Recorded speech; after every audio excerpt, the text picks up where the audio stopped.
Okay, I thought I'd go through a little video on how to sketch derivative functions. So this is just by hand, by looking at the function and what will the derivative look like.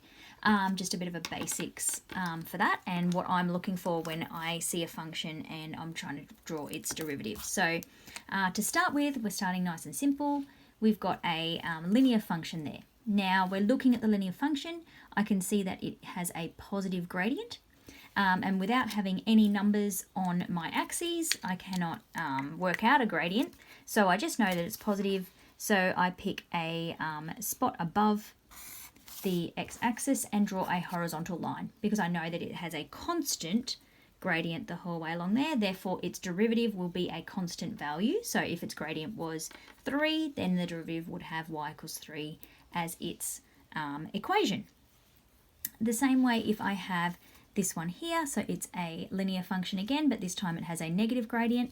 So I'm just going to draw a horizontal line below the x-axis to show that it is a negative constant gradient there.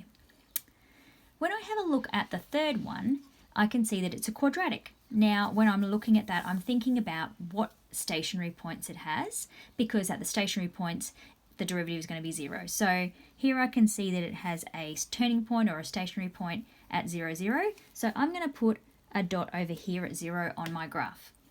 Then I have a think about what is happening on this side of the stationary point. So I can see that my gradient is negative.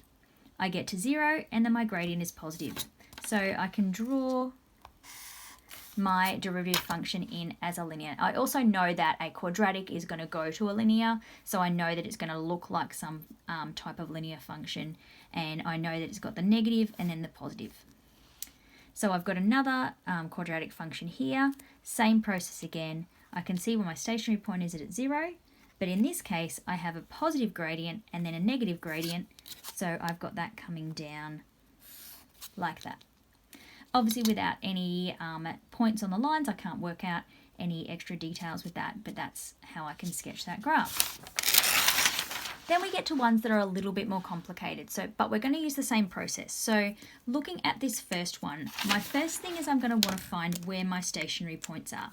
So in this case, I've got 3 stationary points on my line. So I'm going to pop them straight over on my derivative function, so they're my zeros. So I've got where the gradient is 0 at the stationary point. So I've got -1 is where I've got one of those stationary points. Then I've got one at 0 and I've got one at 1. So that gives me 3 points on the line. Then I have to think about what is happening either side of those points, in between those points. So here I have a positive gradient. So I know my line has to be above the axis there. And then there's a negative between -1 and 0. So between -1 and 0, I have to dip below the line, but I have to be back at 0 for that next part of it. Let's join that one back up. And then here, I've got a positive gradient, but then it's going to go back to negative. So I've got positive, so I will put that above the line. I know I've got to come back to 0 for that stationary point, and then I know that my line after that stationary point is going to be negative, so I can just draw that heading down that way. Another one where there's a few more bends along the line, a little bit more complicated, following the same process.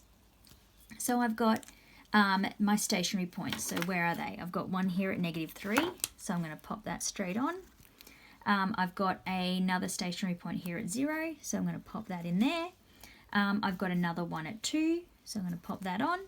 And I've got one down here at 3.5, so I'm going to pop that there as well. Then I'm thinking what's happening either side of those dots. So I've got a positive gradient there. So we're heading up to that stationary point is positive gradient.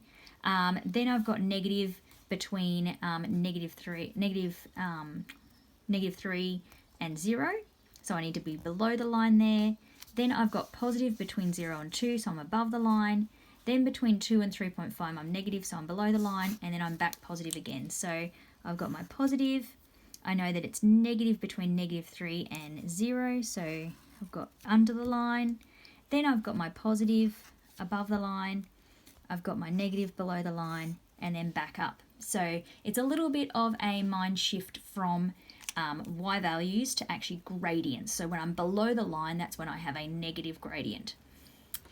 And another one that's a little bit interesting here. So I've got two linear functions. So I've got a negative and I've got a positive. So, and it changes at 0. So I've got my negative and then I've got my positive. Now I have no information on my axes to work out a gradient, so I just know I've got to have negative and then positive. And then my lucky last one, following that same process of looking at stationary points. So I've got a stationary point here at -2. So I'm going to pop that, make that -2 there. I'll pop a dot there for -2. I've got another one at 3, so I'm going to pop a dot there. Think about what's happening in between. So I've got negative, positive, negative. So I've got below the line, then I'm above the line, and then I'm below the line. Hopefully that helps you with your picturing what you're doing with your sketching your derivative functions.